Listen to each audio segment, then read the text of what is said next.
नमस्कार दोस्तों। आज हम लोग समझेंगे subject design of machine element के चैप्टर शाफ्ट डिजाइन की ऐसी प्रॉब्लम जो पिछले थ्योरी एग्जाम में पूछी जा चुकी हो या फिर पूछी जा सकती हो। इसको समझने के लिए आप वीडियो पूरा जरूर देखें, क्योंकि इस तरह की प्रॉब्लम पिछले एग्जाम में पूछी जा चुकी है। यदि आप इस सब्जेक्ट के कंप्लीट नोट्स चाहते हैं तो आप हमारी एबी क्लासेस एप्लीकेशन को डाउनलोड कर लें। इसकी कंप्लीट प्रोसेस के लिए मैंने एक वीडियो बना दिया है, तो डिस्क्रिप्शन बॉक्स के स्टार्टिंग में ही उस वीडियो को देख लें, जिससे आप एबी क्लासेस से नोट्स प्राप्त कर सकें और इसको ज्वाइन कर सकें। अब चलते हैं, आज की प्रॉब्लम समझते हैं। आज का जो क्वेश्चन लिया है उसमें लिखा है a shaft is required to transmit 1 megawatt power, मतलब पावर गिवन है 1 मेगावाट एट 240 आरपीएम, मतलब यहां पर स्पीड भी गिवन है 240 रिवॉल्यूशन पर मिनट। आगे लिखा है the shaft must not twist more than 1 degree, मतलब यहां पर एंगल दिया है theta equal to 1 degree on a length of 1 metre, और लेंथ भी दी है 1 मीटर। आगे लिखा है if the modulus of rigidity for the material of the shaft, modulus of rigidity जिसको हम कैपिटल जी से डिनोटेट करते हैं, वह उसकी वैल्यू दी है 80 किलो न्यूटन पर एमएम स्क्वायर। आगे लिखा find diameter of shaft, shaft का डायमीटर निकालना है, and shear stress induce in it, और उसके अंदर जो शियर स्ट्रेस डेवलप हो रहे हैं उसको भी फाइंड आउट करना है। तो सबसे पहले हम क्या करेंगे, न्यूमेरिकल क्वेश्चन को पढ़ने के बाद, समझने के बाद जो भी डाटा गिवन है उसको नोट करेंगे। तो क्वेश्चन को सॉल्व करने के लिए सबसे पहले हम क्या लिखते हैं, सॉल्यूशन। तो यहाँ पर ऐसा सॉल्यूशन लिख लें, उसके बाद जो भी डाटा गिवन है उसको नोट करना है हमें। तो यहाँ पर सबसे पहले स्टार्टिंग में क्या दिया, 1 मेगावाट पावर दी है। पावर को हम पी से डिनोटेट करते हैं, तो पी का सिंबल लिखने के बाद आप पावर भी लिख सकते हैं, और लिखने के बाद इक्वल बनाने के बाद जो भी यहाँ पर दिया है वैल्यू, उस वैल्यू को लिख लेंगे। जैसे कि 1 मेगावाट दी है, 1 मेगावाट के बाद हमें ये देखना है जो भी यहाँ पर यूनिट दी है उसको, उसमें कोई परिवर्तन करना है या फिर नहीं। तो यहाँ पर इसमें परिवर्तन करना है, क्योंकि मेगावाट दी है तो हमें पावर को वाट में लिखना है। तो मेगा को चेंज करने के लिए हम क्या करते हैं, 10 की पावर 6 का मल्टीप्लाई करते हैं। तो यहाँ पर 10 की पावर 6 का मल्टीप्लाई कर दिया, तो जो पावर है वह किस में चेंज हो गई, वाट में। यहाँ पर नेक्स्ट क्या स्पीड दी है, और स्पीड को हम कैपिटल एन से डिनोटेट करते हैं, और ये कितनी दी है, 240 रिवॉल्यूशन पर मिनट। इसके बाद आगे देखेंगे तो थीटा की वैल्यू दी है 1 डिग्री, और थीटा लिख के हम क्या करेंगे, 1 डिग्री लिख देंगे। इसके बाद याद रखें जो डिग्री में थीटा दिया हुआ है इसको हम रेडियन में यूज करते हैं, तो डिग्री को हम किस में चेंज कर लेंगे, रेडियन में। चेंज करने के लिए क्या करेंगे, जो वैल्यू दी उसको लिखेंगे और पाई बाई 180 का मल्टीप्लाई कर देंगे। पाई बाई 180 का मल्टीप्लाई करेंगे तो इसकी जो वैल्यू निकालेंगे वो मेरी कैलकुलेशन के अकॉर्डिंग जो वैल्यू आ रही है उसको मैं यहाँ पर रख देता हूँ 0.0174, और यूनिट भी लिखना है रेडियन, तो ये रेडियन में चेंज हो गया। इसके बाद जो वैल्यू दी है उसको देखेंगे, तो यहाँ पर 1 मीटर क्या लिखिए, लेंथ, इधर लेंथ भी लिखिए, तो लेंथ मतलब कैपिटल एल इक्वल टू हम क्या लिख देंगे, यहाँ पर 1 मीटर दी है तो 1 मीटर लिख दें। तो इसको हम चेंज करेंगे किसमें, एमएम में। तो 1 के बाद 1000 का मल्टीप्लाई करेंगे, 1000 के मल्टीप्लाई के लिए हम क्या कर देंगे, डायरेक्ट 10 की पावर 3 लिख देंगे, इसको एमएम में चेंज करके रख लेंगे। इसके बाद जो डाटा दिया है, मॉडुलस ऑफ रिजिडिटी दी है, ये यहाँ पर देखेंगे 80, इसको हम कैपिटल जी से डिनोटेट करते हैं, और कितनी दी है, 80 किलो न्यूटन पर एमएम स्क्वायर। अब एमएम स्क्वायर तो हमें चाहिए, तो इसको चेंज नहीं करेंगे, नीचे को ऊपर किलो न्यूटन लिखा है तो किलो को हम चेंज कर लेंगे। तो किलो को चेंज करने के लिए यहाँ पर कितना दिया है, 80 दिया है, तो इसको 80 अच्छे से लिख लें, यहाँ पर 0 बना लें। अब साफ सुथरा मैं लिख देता हूँ, इससे और समझ में आएगा। 80 इंटू, किलो को हटाने के लिए हम क्या करते हैं, 1000 का मल्टीप्लाई करते हैं, मतलब 10 की पावर 3 का न्यूटन पर एमएम स्क्वायर। अब हमें जो निकालना है उसको लिखेंगे। जैसे डायमीटर निकालना शाफ्ट का, तो यहाँ पर क्या स्मॉल डी करके क्वेश्चन मार्क लगा देंगे, और स्ट्रेस, शियर स्ट्रेस निकालना, शियर स्ट्रेस को हम टाउ से डिनोटेट करते हैं, तो टाउ लिख के हम क्वेश्चन मार्क लगा देंगे। सारा डाटा जो भी दिया है उसको लिखने के बाद, और हमें ये पता चल जाए क्या फाइंड आउट करना, उसको लिखने के बाद हम इसका सॉल्यूशन है उसको स्टार्ट करेंगे। तो सबसे पहले जो शाफ्ट की न्यूमेरिकल है, यदि उसके अंदर पावर गिवन है और स्पीड गिवन है तो उसका टॉर्क फाइंड आउट करके रख लेते हैं। तो यहां पर जो टॉर्क निकाला है उसको ध्यान से याद रखें, कैसे लिखते हैं हम, we know that power P equal to क्या होता है, 2π/N/T/60 ऐसा लिखें। और इसकी जो टॉर्क की यहाँ पर T दिया इसको फाइंड आउट करना है, कभी भी शाफ्ट के न्यूमेरिकल में याद रखें। तो पावर की जो वैल्यू दी है 1 × 10⁶, तो हम यहाँ पर रख लेते हैं 1 × 10⁶ इक्वल 2 की जगह 2 रख दें, पाई की जगह पाई रख दें, एन की जगह यहाँ पर कितना दिया 240, उसको भी यहाँ पर पुट कर लें, इंटू टी की जगह टी रख दें क्योंकि टी को हमें फाइंड आउट करना है, और बटे में क्या हो जाएगा 60। अब हमारी कैलकुलेशन के अकॉर्डिंग जो भी मैंने इसको कैलकुलेट करके रखा है उसको यहाँ पर लिख लेंगे। तो ये पूरा 1 में 10⁶ का मल्टीप्लाई करेंगे तो यहाँ 6 जीरो हो जाएंगी। इसके बाद जो ऊपर की जो वैल्यू दी उसका मल्टीप्लाई कर लें, और नीचे वाली क्या करेंगे 2 का मल्टीप्लाई पाई में करेंगे, पाई का मल्टीप्लाई 240 में करेंगे, फिर 60 का डिवाइड कर देंगे। जो वैल्यू आएगी वह आएगी 25.132 इंटू टॉर्क। अब टॉर्क की वैल्यू निकालना है यहाँ पर, तो टी इक्वल टू हम कैसे लिख देंगे, इधर की वैल्यू पूरी जैसे तैसे रहेगी 1 × 60 बटे में हो जाएगा 25.132। तो 25 को मैं साफ सुथरा थोड़ा लिख देता हूं। अब क्या करना है, सिर्फ हमें नीचे वाली वैल्यू का ऊपर में डिवाइड करना। तो जो वैल्यू आ रही है मैं यहाँ पर लिख कर दिखा रहा हूं, ये जो वैल्यू आएगी वो मेरी कैलकुलेशन के अकॉर्डिंग आ रही 39789.90, और ये किस में आएगी, न्यूटन मीटर में। न्यूटन मीटर में क्यों आएगी, क्योंकि यहाँ पर जो इसकी यूनिट दी रिवॉल्यूशन पर मिनट, इसलिए न्यूटन रिवॉल्यूशन पर मिनट हो गया। और जो आगे की वैल्यू और समझा देता हूं मैं, अब याद रखें आगे का जो मैं बोला था समझा देता हूं। ये जो न्यूटन मीटर दिया है यहाँ पर सभी को हमने किस में लिया, एमएम में लिया है, तो याद रखें इसको कन्वर्ट करना ना भूलें। तो टी इक्वल टू हम क्या करेंगे, जो कंप्लीट वैल्यू है उसको हम एमएम में चेंज कर लेंगे, 39789.90। अब मीटर को एमएम में चेंज करने के लिए 10³ का मल्टीप्लाई किया जाता है, तो मैं मल्टीप्लाई कर देता हूं, ये चेंज हो जाएगा न्यूटन एमएम। ठीक है, यहाँ टॉर्क की वैल्यू हमेशा जब भी हम पावर को जो भी वाट में दिया हो, वाट इक्वल टू क्या होता है, जूल पर सेकेंड।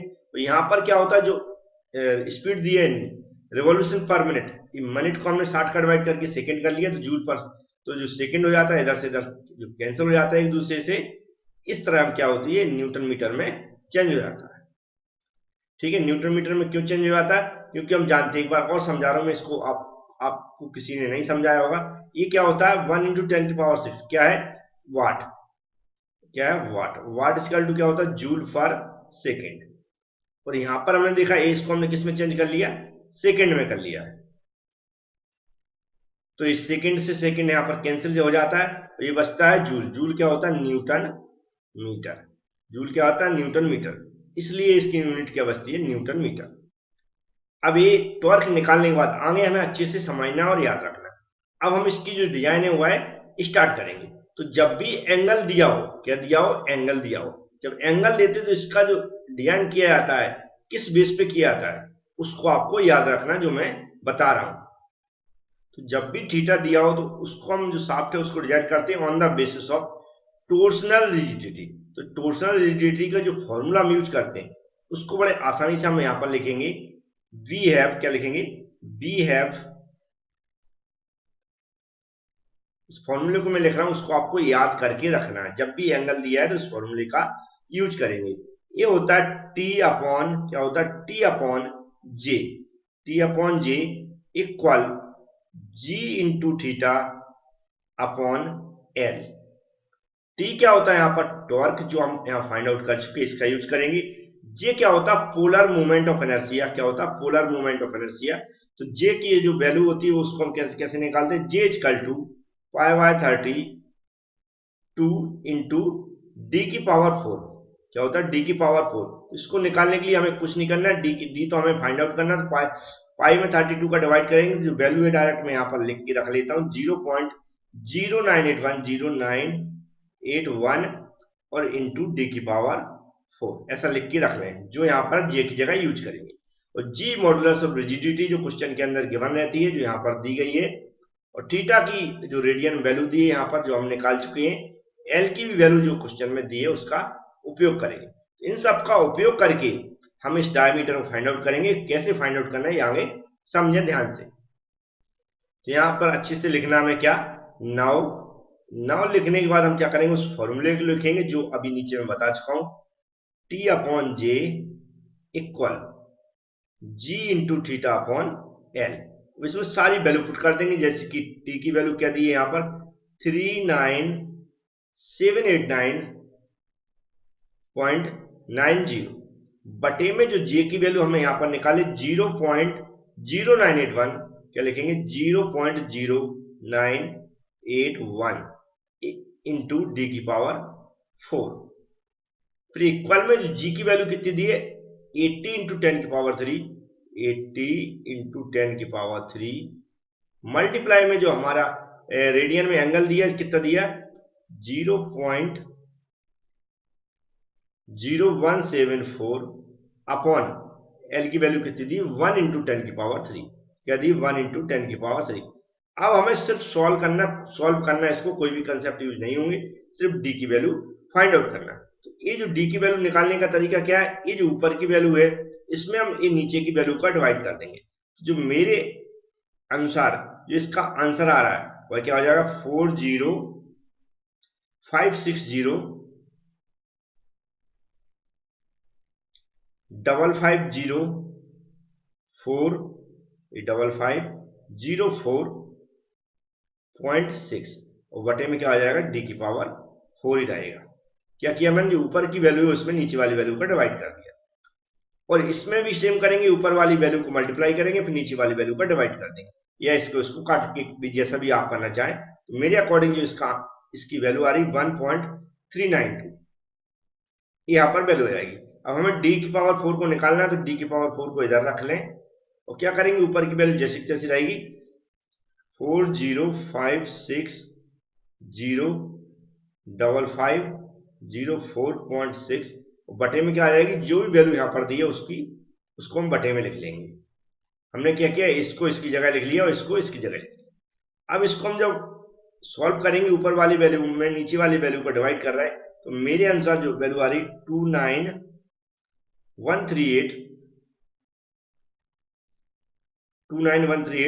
3264.8। अब जी किसके बराबर है, डी की पावर 4 की, हमें चाहिए डी। तो इसका एक बार हम क्या करेंगे, स्क्वायर लगा देंगे, तो डी स्क्वायर लग जाएगा, और स्क्वायर इधर का एक बार हटेगा तो क्या हो जाएगा, इधर क्या चढ़ जाएगा, रूट चढ़ जाएगा। कैसे चढ़ेगा 29138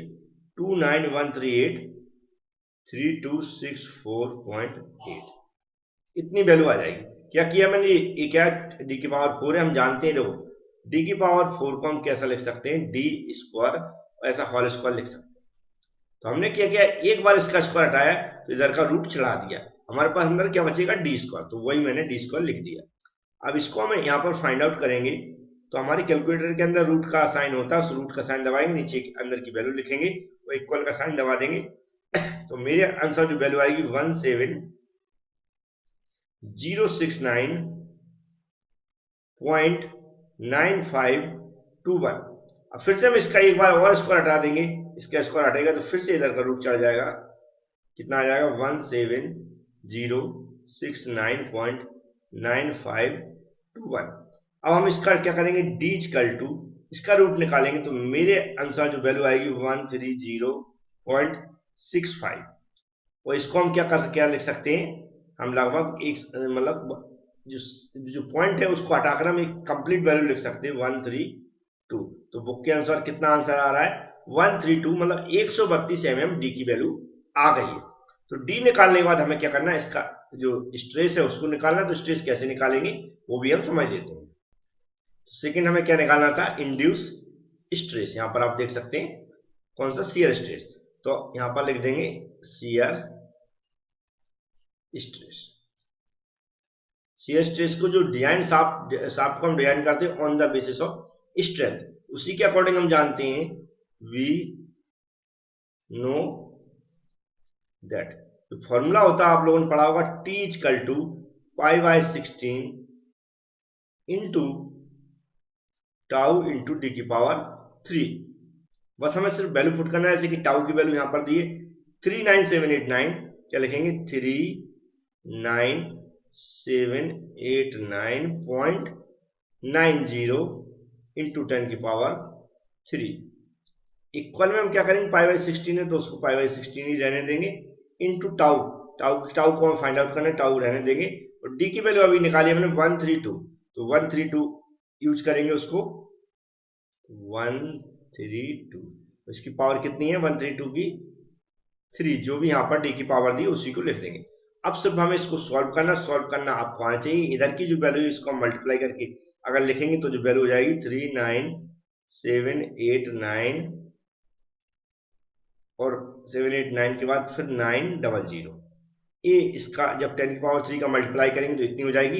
इक्वल में हम क्या करेंगे, पाई में सबसे पहले क्या करेंगे, कैलकुलेटर के अंदर 132 टाइप करेंगे, उसका क्यू निकाल देंगे, सॉरी क्यू मतलब उसकी पावर क्यू चढ़ा देंगे, तो जो क्यू 132 की पावर क्यू, फिर इक्वल दबाएंगे, जो वैल्यू आएगी उसमें हम पाई का मल्टीप्लाई करेंगे, फिर 16 का डिवाइड करेंगे, तो जो मेरी वैल्यू आ रही है उसके अकॉर्डिंग आएगी आपकी वैल्यू 451597.66, तो जो हमारा टाउ की जगह, अब टाउ हमें निकालना है तो इसकी जगह ये रख देंगे, इसके बाद इधर की वैल्यू जैसे कि तैसे रहेगी 39789 बटे में ये वाली वैल्यू आ जाएगी, क्या आ जाएगा 45159.66। अब हम क्या कर रहे हैं, ऊपर की वैल्यू में नीचे वाली वैल्यू को डिवाइड करेंगे, तो मेरे अकॉर्डिंग जो आंसर आ रहा है आ रहा है 88.104 और इसकी यूनिट आएगी न्यूटन पर mm स्क्वायर। इस तरह हमने शियर स्ट्रेस भी निकाल लिया और डायमीटर निकाल लिया। उम्मीद है न्यूमेरिकल क्वेश्चन आपको समझ में आया होगा, क्योंकि पिछली बार ये न्यूमेरिकल क्वेश्चन पूछा गया था। ये आप कह सकते हैं दो या तीन बार जो एग्जाम हुए उसमें इसी तरह के एग्जाम रिजिडिटी से, टोटल रिजिडिटी है इससे रिलेटेड पूछे गए हैं। तो उम्मीद है ये आपको समझ में आया होगा। वीडियो को लाइक जरूर करें। Thank you friends.